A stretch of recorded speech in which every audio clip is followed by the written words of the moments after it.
15 men are floating in shark-infested waters. The Pacific Ocean stretches endlessly in every direction. No land, no ships, just waves, blood, and the distant thunder of Japanese artillery. Japanese guns are locked onto them. Every rescue plane that try to reach these men, shot down or turned back. The enemy knows exactly where they are. They're using them as bait. Military command makes the call. They're gone.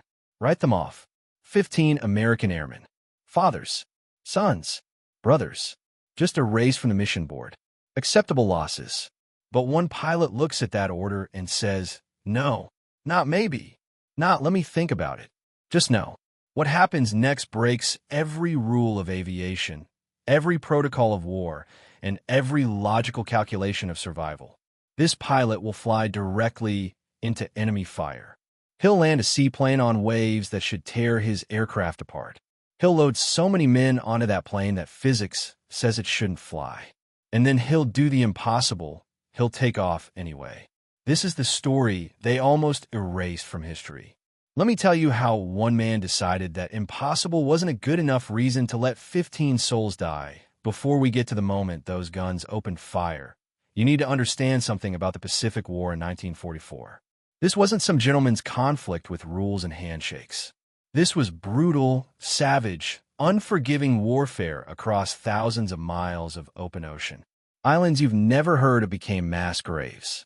The Japanese military had established what they called the Absolute National Defense Zone, a perimeter of fortified islands stretching from the Kuril Islands down through the Marianas, the Carolines, and into the Dutch East Indies. And one of the most heavily fortified positions in this entire defensive network was a place called Caveying. The most heavily fortified positions in this entire defensive network was a place called Caveying. Now, unless you're a serious World War II historian, you've probably never heard of Caveying. It's located on the northern tip of New Ireland, which is part of what was then the territory of New Guinea. Today, it's part of Papua New Guinea. But in February 1944, Caveying was a nightmare. The Japanese had transformed this tropical harbor into a fortress bristling with anti-aircraft guns, coastal artillery, patrol boats, and fighter aircraft. Allied pilots who flew anywhere near Caveying knew one thing for certain. If you got shot down over that harbor, you were dead. The Japanese didn't take prisoners from downed aircraft. And even if they did, the chances of surviving capture were almost zero.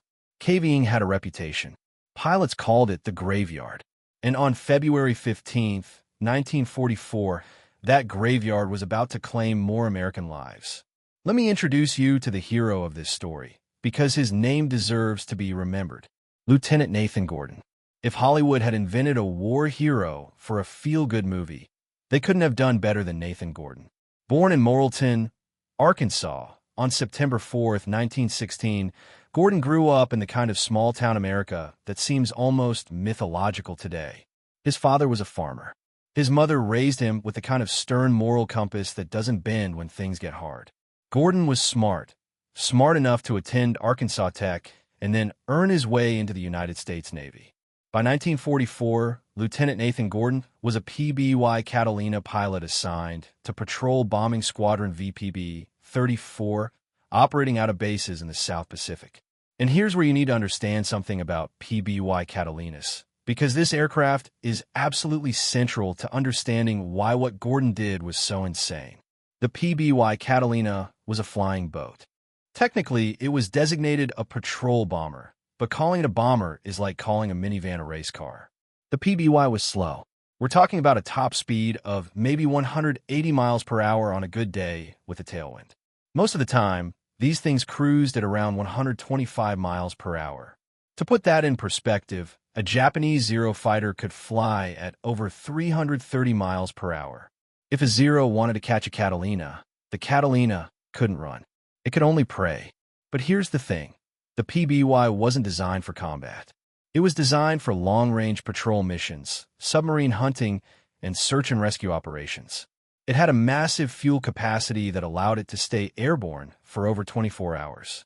It could land on water, and that water landing capability made it absolutely essential for one of the most dangerous jobs in the Pacific War, picking up downed airmen from the ocean.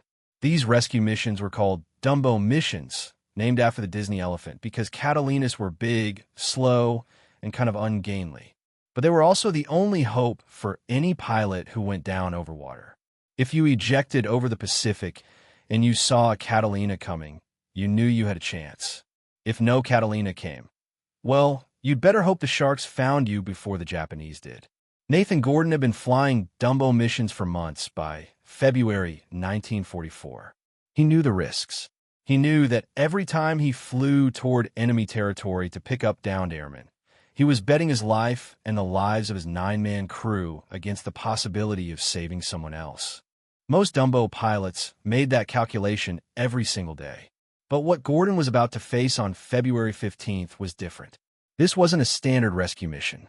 This was flying directly into the most heavily defended Japanese position in the region, landing not once, not twice, but 4 separate times under continuous enemy fire, and pulling 15 men out of the water while the Japanese threw everything they had at him.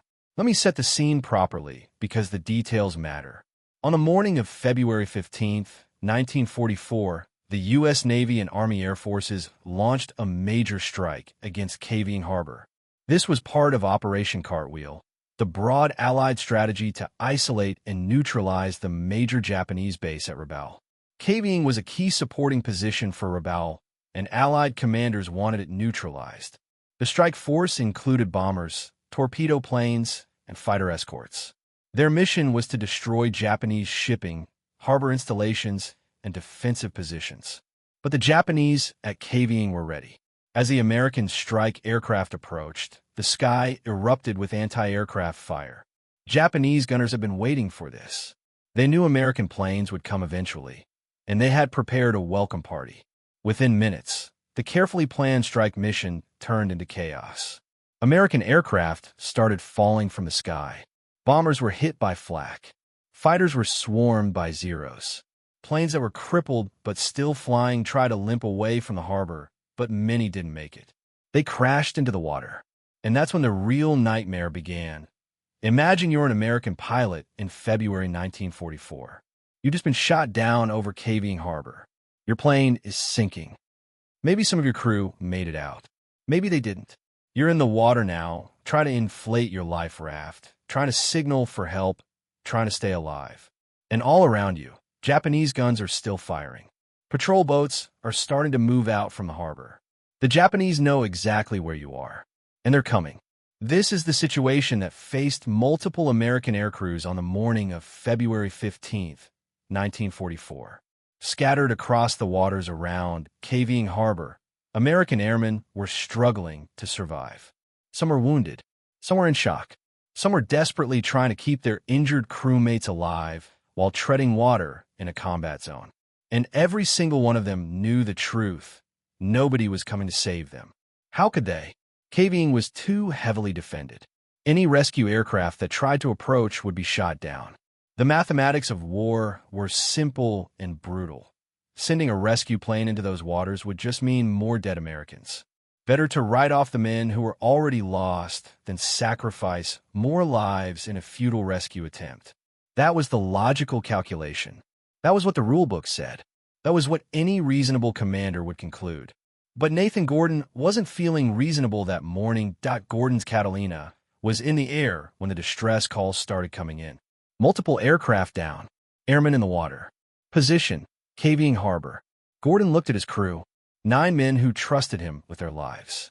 He looked at his fuel gauges, his ammunition counters, and his maps. And then he looked at the radio, where panicked voices were describing men dying in the water while everyone else pulled back to safety. There's a moment in every hero's story, the moment of decision. The moment where everything that came before becomes irrelevant, and everything that comes after is determined by a single choice. Nathan Gordon faced that moment somewhere over the Pacific Ocean, listening to Americans die while the military calculated acceptable losses. He made his choice. He turned his slow, ungainly, utterly defenseless flying boat toward Caving Harbor. His crew didn't argue. Maybe they were scared. They had every reason to be. But they followed their pilot into the fire. What Gordon did next was supposed to be impossible. The first approach to Caving Harbor was the longest minutes of those men's lives. Gordon brought his Catalina in low, skimming the waves to avoid radar detection for as long as possible. But there was no hiding from Caving. The Japanese spotted him almost immediately. Guns that had been firing at bombers and fighters now swiveled toward this new target. And the Catalina was a beautiful target, slow, low, and predictable. Anti-aircraft shells started exploding around the aircraft. The sound inside the Catalina must have been overwhelming the roar of the engines, the crack of explosions, the patter of shrapnel hitting the fuselage. Gordon's crew could see the water splashing where shells were hitting around them. They could see the tracers reaching toward them like deadly fingers. And Gordon just kept flying. He had spotted the first group of survivors, a cluster of men in the water, waving desperately, watching this crazy seaplane descend toward them through a curtain of fire. Now, landing a PBY Catalina on water sounds simple. It's not. A Catalina is designed for relatively calm water landings, bays, lakes, protected harbors. The open ocean is a different story entirely. Waves, swells, and chop can tear a flying boat apart. And on February 15th, 1944, the waters around Caving were rough. The same winds that were carrying smoke from the burning harbor were kicking up significant waves. Gordon was about to attempt a water landing in combat conditions, under fire in rough seas, with no margin for error. If he misjudged the landing, the Catalina would break apart, and his crew would die alongside the men they were trying to save. If the landing was successful but they took too long loading survivors, the Japanese would close in and destroy them. If the Catalina was too damaged by gunfire to take off again, they would all be captured and captured by the Japanese. At Caving meant death. Gordon landed the Catalina. I don't know how to convey how remarkable that is. He brought a 65-foot-long flying boat down onto rough, combat-churned water while Japanese guns were actively trying to blow him out of the sky. He touched down smoothly enough to keep his aircraft intact. And before the spray had even cleared, his crew was moving. The Catalina's crew had trained for this. They knew every second counted. Hatches opened. Hands reached toward the water. The first survivors were pulled aboard waterlogged, exhausted, some of them wounded, all of them unable to believe that anyone had actually come for them.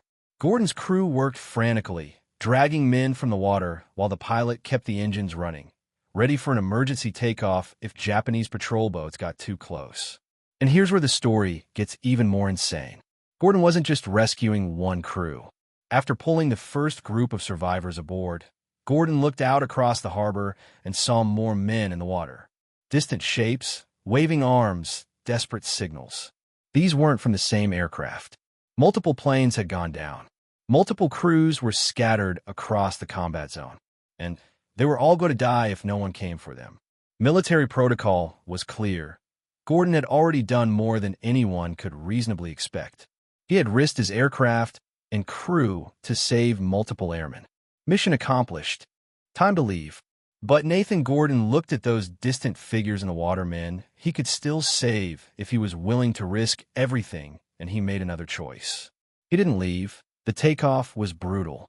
Overloaded with survivors, the Catalina struggled to break free of the water. Waves slapped against the hull. The engine screamed at full power. Japanese gunners, realizing this seaplane was actually trying to escape with their prisoners, concentrated their fire. The Catalina staggered into the air, trailing water, shuddering with the impact of near misses.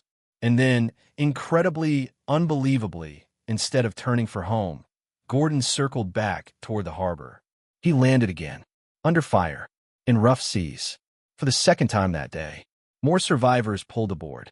More chaos, more near misses, more desperate scrambling as wounded men were hauled through hatches while Japanese shells exploded around them. The Catalina was accumulating damage now. Shrapnel holes in the fuselage, damage to control surfaces. Each landing, each takeoff, pushed the aircraft closer to its structural limits. And Gordon wasn't done.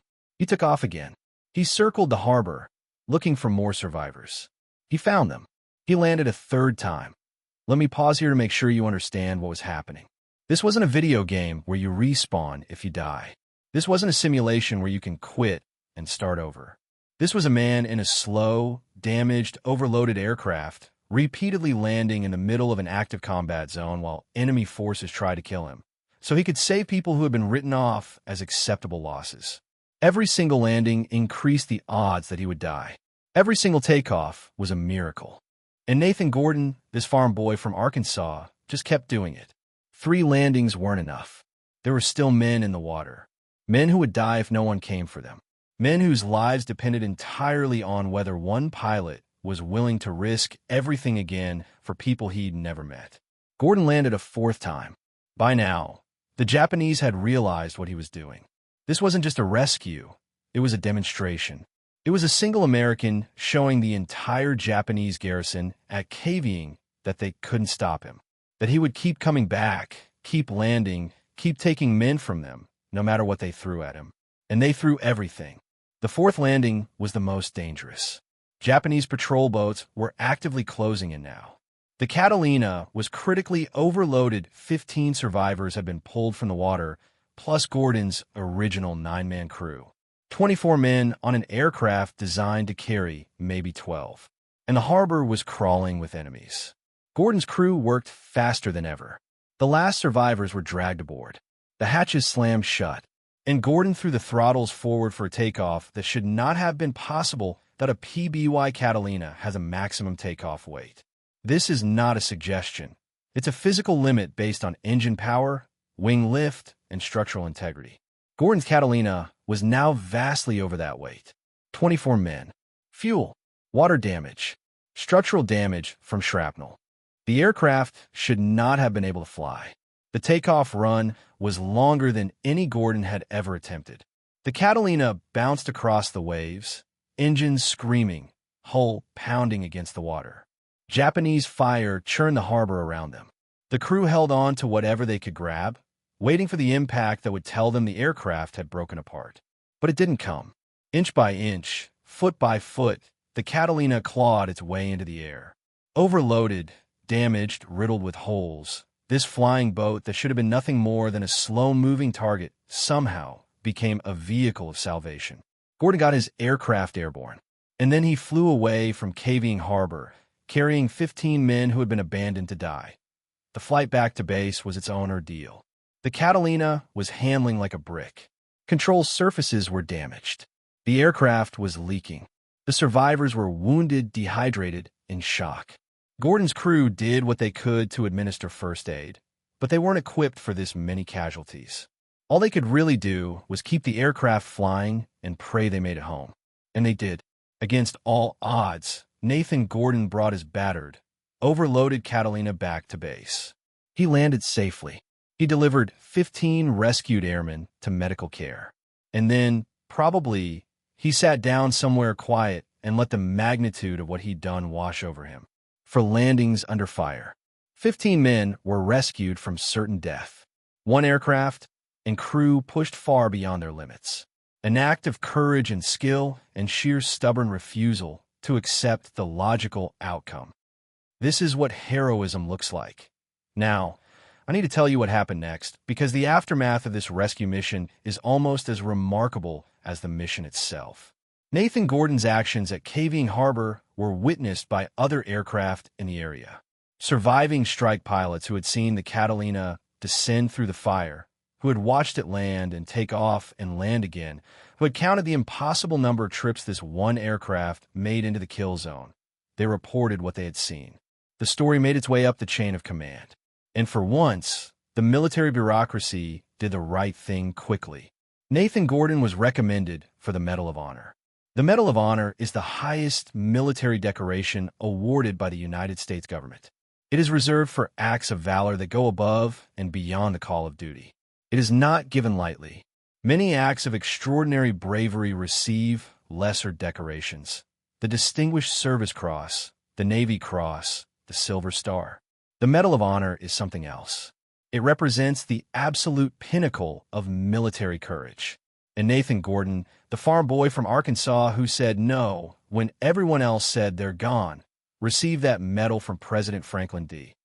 Roosevelt. The citation reads, in part, for extraordinary heroism above and beyond the call of duty as commander of a Catalina patrol plane and rescuing personnel of the U.S. Army 5th Air Force shot down in combat over Caving Harbor, New Ireland, on February 15, 1944. On air alert in the vicinity of Caving Harbor, Lieutenant Gordon unhesitatingly responded to a report of the downed airman, courageously landing his patrol plane in the water under heavy enemy fire and maneuvering to pick up all survivors. Following a successful takeoff despite intensive anti-aircraft fire, he learned that other crew members were still in the harbor. Defying the danger of continuous enemy fire, he flew back into the attack to land again for the additional survivors. On this occasion, and on 2 additional ones, he made his landings in rough seas under the guns of the enemy to effect the rescue of 15 airmen. But here's something the official citation doesn't tell you, something that gets lost in the formal language of military commendations. Nathan Gordon didn't think he was a hero.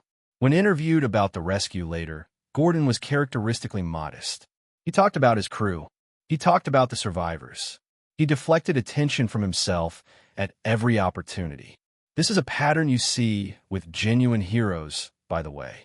The people who do the most extraordinary things are often the ones least likely to talk about them. They don't see themselves as special. They just saw something that needed to be done, and they did it. That's what Gordon did. He saw men dying. He saw a chance to save them. He took that chance, even though it should have killed him. When people talk about the greatest generation, the Americans who fought World War II, Nathan Gordon is exactly who they mean. Not because he was perfect or superhuman or equipped with some special heroic quality that ordinary people lack, but because when the moment came, he chose to act. He chose to value human life over personal safety. He chose impossible over acceptable losses. I want to take a moment here to talk about the men Nathan Gordon saved, because their stories matter too. 15 airmen. 15 human beings who would not have survived February 15, 1944, without Gordon's intervention. Each of these men went home after the war, or at least they had the chance to go home. They got to see their families again. They got to live lives that should have ended in the waters of Caving Harbor. Some of them got married. Some of them had children. Some of them went on to have grandchildren who are alive today, walking around in a world they only exist in because Nathan Gordon said no when the brass said, write them off. This is the ripple effect of heroism. It's not just about the 15 men on that Catalina. It's about everyone those men touched, everyone they loved, everyone who came after them. Every act of genuine moral courage creates ripples that extend far beyond the immediate moment. Gordon didn't just save 15 men. He saved the entire family tree. He gave the world decades of lives that would otherwise have been cut short. That's what happens when someone decides that impossible isn't a good enough reason to stop trying. Now, I want to zoom out a bit and talk about why this story matters beyond its immediate historical context. Because stories like Nathan Gordon's aren't just history lessons. They're templates. They're blueprints for how human beings can behave when everything is on the line. We live in a world that often tells us to play it safe, to calculate the odds, to protect ourselves first and help others only when it's convenient. We're told that the smart move is to look out for number one, to avoid unnecessary risks, to accept that some things are just beyond our control. And there's wisdom in that, to a point. You can't help anyone if you're dead. You can't save the world if you destroy yourself trying. But Nathan Gordon's story reminds us that the calculations aren't always right. Sometimes the logical choice is wrong. Sometimes the impossible is possible if someone is willing to try. Sometimes one person making one decision can change everything. Gordon could have turned back after the first rescue. He could have said, I did my part. I saved some lives. Time to go home. Nobody would have blamed him. Nobody would have called him a coward. He would have been a hero by any reasonable standard. But he didn't stop. He looked at the water and saw more men dying, and he couldn't live with himself if he didn't try. That's the part we should pay attention to. That's the lesson. Let me tell you about the Japanese perspective for a moment, because understanding your enemy is crucial to understanding any war story. The Japanese garrison at Caving wasn't composed of monsters. They were soldiers, young men mostly following orders from their superiors, fighting for their country, trying to survive a war that was rapidly turning against them. By February 1944, the tide had shifted in the Pacific. The Japanese Navy had suffered catastrophic losses at Midway and in the Solomon Islands. The defensive perimeter that was supposed to keep Americans away from the home islands was crumbling. Cavite was a fortress, yes, but it was also a trap. The men stationed there knew that American forces were coming. They knew that eventually, the tide of war would sweep over their island and leave them dead or captured. The aggressive defense at Cavite Harbor wasn't just about killing Americans. It was about buying time, preserving honor, demonstrating that Japan would not surrender easily. When the Japanese gunners at Cavite saw Nathan Gordon's Catalina descending through their fire, again and again, they must have experienced something beyond ordinary frustration. They were watching an enemy pilot defy everything they threw at him. They were watching rescue attempts that should have failed succeeding. They were watching the myth of Japanese invincibility being proven false by one slow, stubborn seaplane that refused to quit. I sometimes wonder if any of those Japanese gunners survived the war and lived long enough to learn the full story of what happened that day. I wonder what they thought about Nathan Gordon, the enemy pilot who wouldn't stop coming back. Did they hate him? Did they respect him? War creates strange bonds between enemies. Sometimes, the people who understand your courage best are the ones who are trying to kill you. The rescue at Cavite Harbor was not an isolated incident. Throughout the Pacific War, Dumbo missions saved thousands of lives. PBY Catalinas and other rescue aircraft flew countless missions into dangerous waters, pulling airmen from the ocean, often under fire, often at tremendous risk. Nathan Gordon's mission was exceptional. 4 landings in a single rescue operation was unprecedented, but the spirit behind it was shared by every Dumbo pilot and crew. These were men who volunteered to fly slow, vulnerable aircraft into combat zones to save strangers. They did it day after day, knowing that any mission could be their last. When we talk about World War II heroism, we often focus on the fighter pilots, the bomber crews, and the infantry soldiers storming beaches. And those stories deserve to be told. But the Dumbo crews represent something equally important: the people who save lives rather than take them. In the calculus of war, killing the enemy is necessary. But saving your own people is just as vital, maybe more so. A military that doesn't rescue its fallen isn't just cruel, it's strategically foolish.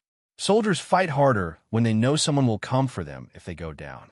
The Dumbo missions weren't just about humanitarianism. They were about maintaining morale, about demonstrating that the United States valued every single service member's life. Nathan Gordon was a symbol of that commitment. His willingness to risk everything for strangers wasn't a weakness, it was a strength.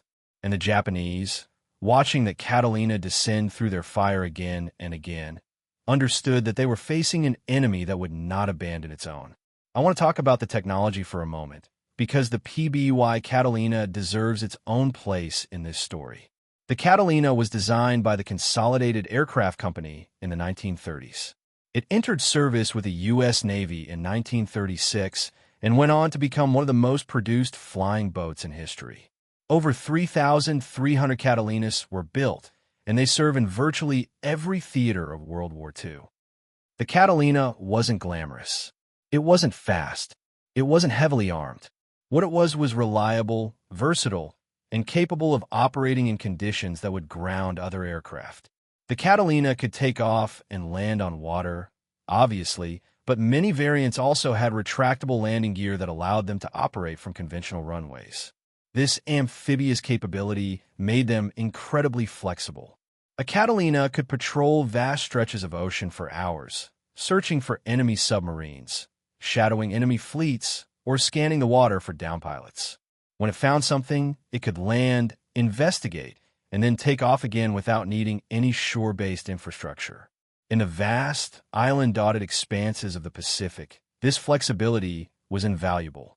Catalinas established remote refueling points, ferried personnel and supplies to isolated outposts, and provided communication links between scattered units. They were the workhorses of the Pacific Air War. even if they never got the glory of the fighters and bombers. But it was in the rescue role that Catalina's truly shone. The aircraft's ability to land on water made it perfect for picking up downed airmen. And its long range meant it could reach crash sites that were far beyond the range of any surface vessel. When a pilot went down in the middle of the Pacific, a Catalina could be overhead within hours, descending from the sky like a guardian angel with wings. Nathan Gordon's Catalina at Caving Harbor was pushing the aircraft to its absolute limits. Landing in rough seas under fire, overloading the airframe with survivors, taking off with damage that should have kept the plane grounded, all of this tested the Catalina's legendary toughness. And the aircraft held together. It got Gordon and his crew and 15 rescued airmen home. That's the kind of machine the Catalina was. Not beautiful, not fast, but absolutely dependable when lives were on the line. Let me talk about fear for a moment, because any honest discussion of heroism has to address fear. Nathan Gordon was afraid on February 15th, 1944. He had to be. Any human being flying into concentrated enemy fire would experience fear. The question is not whether heroes feel afraid. It's what they do with that fear. Some people are paralyzed by fear. The fight or flight response overwhelms them, and they freeze. Some people run, not because they're cowards necessarily, but because their survival instincts override everything else. Some people fight through the fear. They feel it, they acknowledge it, and then they act anyway. Nathan Gordon was in that last category. He was afraid, and he flew toward the danger. He was afraid, and he landed his aircraft under fire. He was afraid, and he kept going back for more survivors even when every instinct must have been screaming at him to run. This is what courage actually looks like. It's not the absence of fear. It's the presence of fear and the choice to act anyway. Every time Gordon brought his Catalina around for another pass at Caving Harbor, he was making that choice again. Every landing was a fresh opportunity for his fear to win. Every takeoff was another moment where he could have said enough and headed for safety. But he didn't. That's what made him a hero. I want to tell you about the aftermath of Nathan Gordon's life, because what happened after the war matters too. Gordon survived World War II. He received his Medal of Honor from President Roosevelt and returned to a hero's welcome. But here's the thing about war heroes. The war ends, but life goes on. They have to figure out what to do next. Nathan Gordon stayed in the Naval Reserve and eventually achieved the rank of lieutenant commander. He returned to Arkansas, married, had children, and built a life far from the waters of Caving Harbor. He became a businessman, a civic leader, a normal person doing normal things. And that's important. Heroes don't stop being heroes when a crisis ends. The qualities that made Nathan Gordon fly into enemy fire, courage, compassion, refusal to abandon people in need, didn't disappear after February 15th, 1944. They just found different expressions. A hero who rescues airmen from shark-infested waters becomes a father who teaches his children right from wrong. A Medal of Honor recipient becomes a neighbor who helps when help is needed. The heroic impulse doesn't require a war to manifest. It can appear in 1,000 small ways throughout an ordinary life. Nathan Gordon died on September 10th, 2008, at the age of 91. He had lived more than 60 years after his famous rescue mission. 60 years of ordinary life, built on a foundation of extraordinary courage. When he died, he was one of the last living Medal of Honor recipients from World War II, a direct link to that greatest generation, fading away. Let me talk about the 15 men Gordon saved because their lives are the true monument to his heroism. I don't have complete records for all 15 survivors. The historical documentation from that era is incomplete, and many records were lost or destroyed. But we know that all 15 men survived the war. They went home. They lived lives that would have been impossible without Nathan Gordon. Some of those men wrote letters to Gordon after the war, thanking him for their lives. Imagine writing that letter. Imagine trying to find words for, "You flew into hell to save me," when everyone else had given up. What do you say? How do you express gratitude for your own existence? The bonds between Gordon and the men he rescued were forged in the most intense circumstances imaginable. These weren't casual relationships. These were connections that transcended ordinary friendship. The survivors owed their lives to Gordon. They knew it. He knew it. And that knowledge created something profound between them. That I want to step back now and talk about the broader context of rescue operations in World War II, because Nathan Gordon's mission was part of a much larger story. The concept of combat search and rescue evolved significantly during World War II.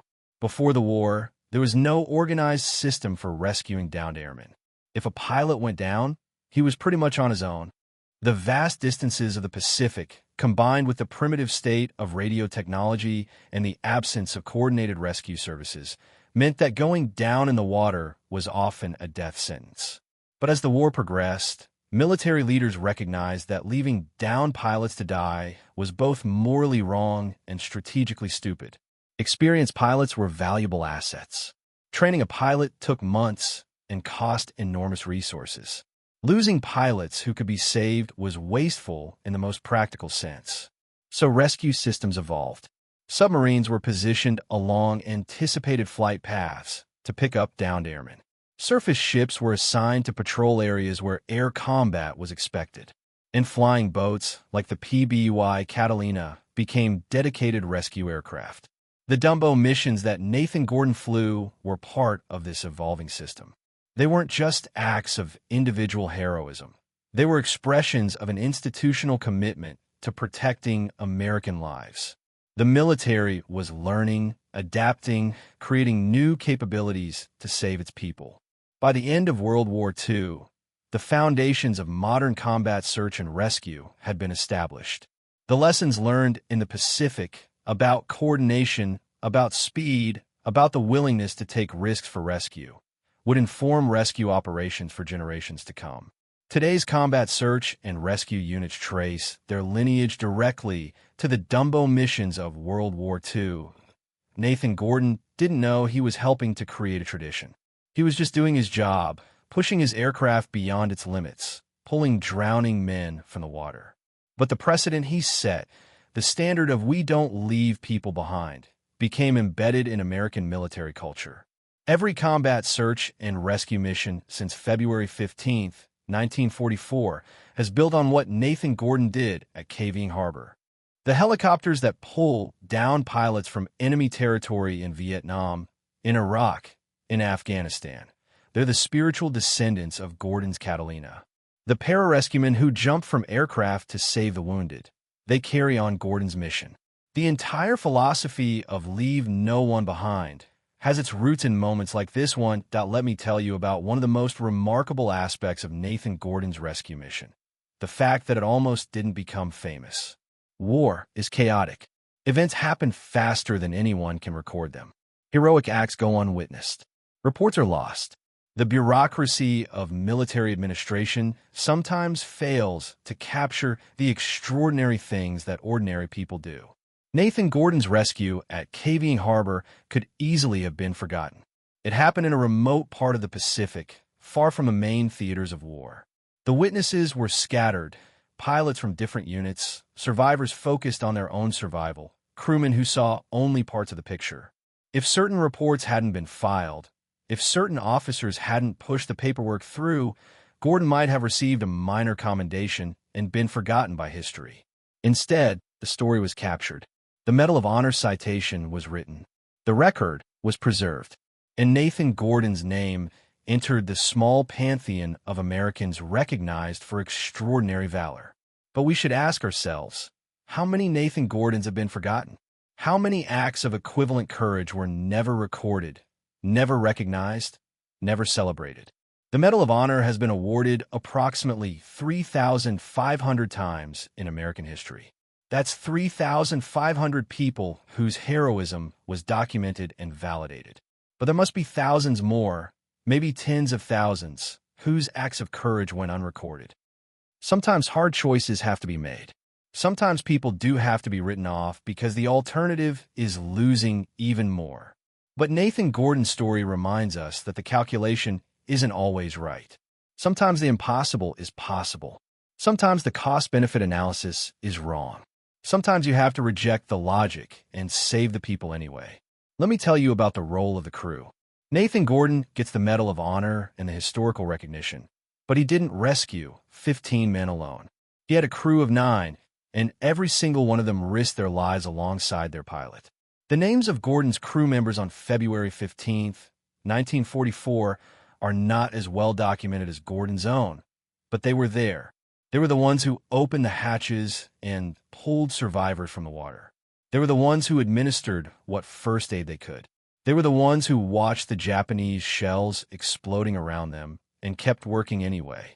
A pilot doesn't fly a rescue mission alone. The crew is essential. And while Nathan Gordon made the decision to turn back toward cavying, his crew made the decision to follow him. They could have refused. They could have protested. They could have pointed out, quite reasonably, that what their pilot was proposing was suicidal. But they didn't. They trusted Gordon, and they did their jobs, and they helped pull 15 men from the water under enemy fire. The story of Cavying Harbor isn't just one hero's story. It's 10 heroes' stories. It's the story of a pilot and crew who operated as a unit, who trusted each other completely, who were willing to die together so that strangers might live. When we celebrate Nathan Gordon, we should remember that he represented something larger than himself. He represented his crew, his squadron, the entire Dumbo community, and ultimately, the principle that American service members don't abandon each other. I want to address something that might be bothering some viewers. Was this rescue mission strategically important? Did saving 15 airmen actually matter to the outcome of the war? The answer is complicated.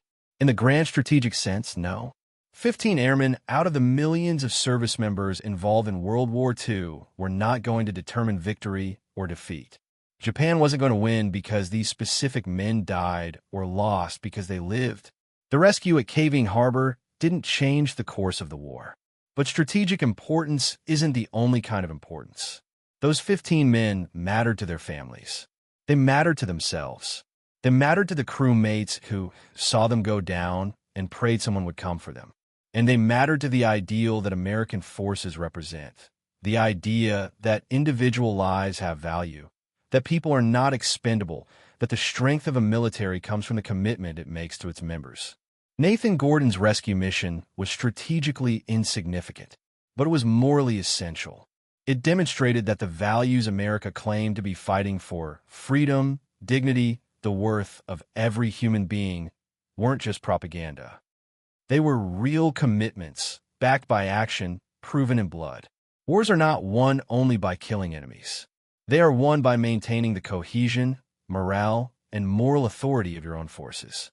Every Dumbo mission that brought a pilot home, every rescue that proved we don't leave anyone behind, contributed to that victory in ways that can't be measured in territory gained or enemies destroyed.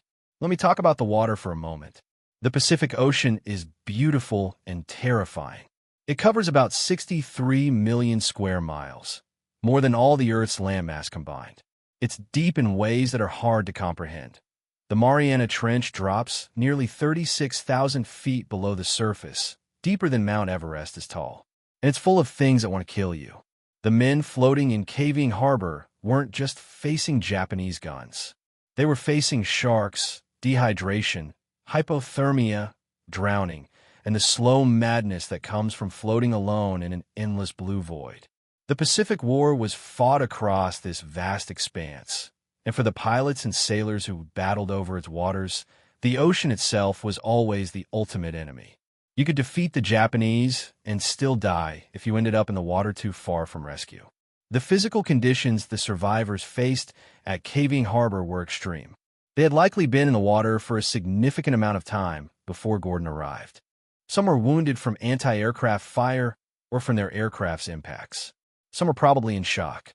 All of them were exhausted, terrified, and slowly losing hope. When Gordon's Catalina descended through the fire, it wasn't just an aircraft. It was salvation.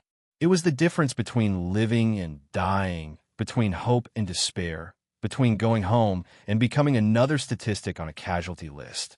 The survivors who climbed aboard that Catalina were climbing out of hell. I want to return to the moment of decision because I think it's the most important part of the story. Nathan Gordon, somewhere over the Pacific, listening to distress calls from Cavying Harbor, making a choice. Everything else follows from that choice. The landings, the rescues, the Medal of Honor, all of it depends on that one moment when Gordon decided to turn toward the enemy instead of away. What does it feel like to make a decision like that? I don't know. I've never been in a situation remotely comparable, but I imagine there's a clarity that comes in those moments. The noise and confusion of ordinary life fall away. The calculations and second-guessing stop. Everything becomes simple. There are people dying. I can help. I'm going to help. Ed into POW camps and eventually went home. Those who survived anyway. It's a strange fate for a fortress, to be built for battle and then to become irrelevant without ever being stormed. KVing's guns were designed to destroy enemy aircraft. They succeeded in shooting down many. But they couldn't stop Nathan Gordon.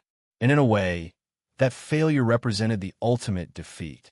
All that firepower, all that preparation, all those soldiers ready to fight, and one slow seaplane still managed to defy them all.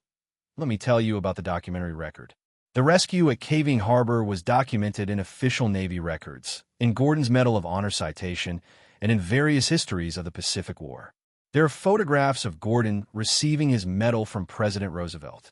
There are written accounts from some of the survivors. There are records from Gordon's squadron. But what we don't have, what we rarely have from World War II, is video footage or audio recordings from the actual event. No one was filming Nathan Gordon's Catalina as it descended through anti-aircraft fire.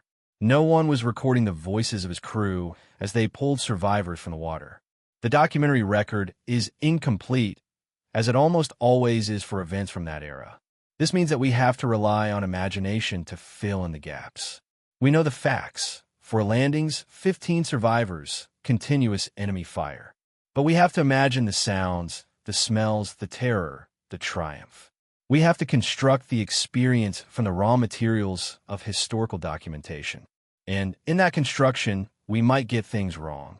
We might imagine emotions that weren't felt or miss details that would seem obvious if we had video. But we do the best we can with what we have, because the story is too important to forget just because we can't see it perfectly. Nathan Gordon's rescue mission deserves to be remembered. If our only tool for remembering is imagination built on historical facts, then that's the tool we'll use. I want to talk about what this story means for us today. Nathan Gordon's world was different from ours. He lived in an era of global war, of clear-cut enemies, of existential threats that demanded sacrifice.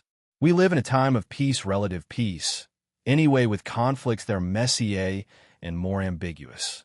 The moral clarity of World War II feels distant to us. We don't have Nazis marching across Europe or Japanese forces advancing across the Pacific. We have terrorism, cyber war, and great power competition that never quite becomes direct conflict. But the principles that Nathan Gordon exemplified don't depend on the existence of a particular war. Courage isn't obsolete because the Nazis are gone. Compassion doesn't become irrelevant because there's no Japanese empire to fight. The willingness to risk yourself for others, that's eternal. It's as necessary now as it was in 1944. When we read about Nathan Gordon, we're not just learning history. We're learning about human potential. We're seeing what people are capable of when they decide to be their best selves. And we're being challenged. Could you do that? Would you do that? If you were in Gordon's cockpit, listening to those distress calls, knowing the risks, would you turn toward the enemy? I don't know if I would. I hope I would. But I honestly don't know. What I do know is that the story makes me want to be the kind of person who would. It raises the standard of what I expect from myself, even if I never face anything remotely comparable to what Gordon faced. Let me tell you about heroism as a choice. We sometimes talk about heroes as if they're a different species, special people born with special qualities that the rest of us lack. But that's not true. Nathan Gordon was an ordinary person. He grew up on a farm. He went to school. He joined the Navy because it seemed like a reasonable thing to do. He became a pilot because he had the skills for it. There was nothing in his background that marked him as destined for greatness. He was just a guy. And then one day, he made a choice. He chose to be extraordinary. He chose to risk everything for strangers. He chose to defy the odds and the orders and the logic. That's the key insight. Heroism is a choice. It's not a birthright. It's not a genetic trait. It's something you decide to do in a moment when everything is on the line. And because heroism is a choice, it's available to everyone. You don't have to be special to be a hero. You just have to make the choice when the moment comes. I want to address the question of why this story isn't better known. Nathan Gordon received the Medal of Honor, which is the highest recognition the military can offer. But his name isn't as famous as, say, Audie Murphy or John Basilone or other World War II Medal of Honor recipients.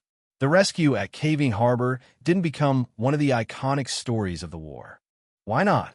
Part of it is the nature of the mission. Rescue operations are less dramatic than offensive combat.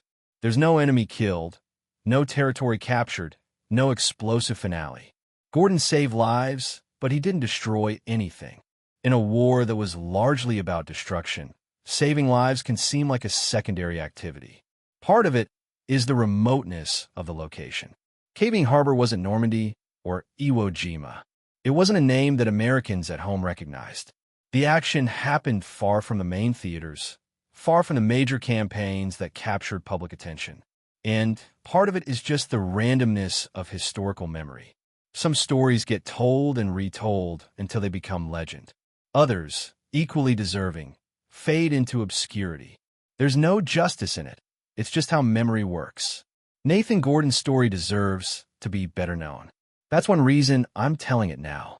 Stories like this should be part of our collective memory. They should be taught in schools and discussed in homes.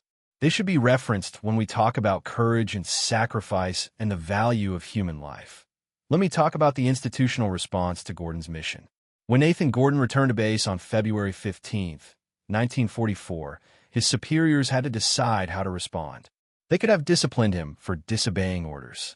After all, he had flown into a forbidden zone, risked a valuable aircraft, and potentially endangered his crew, all against explicit instructions to avoid Caving Harbor.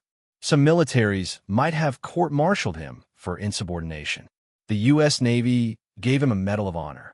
That choice to celebrate disobedience rather than punish it reveals something important about American military culture.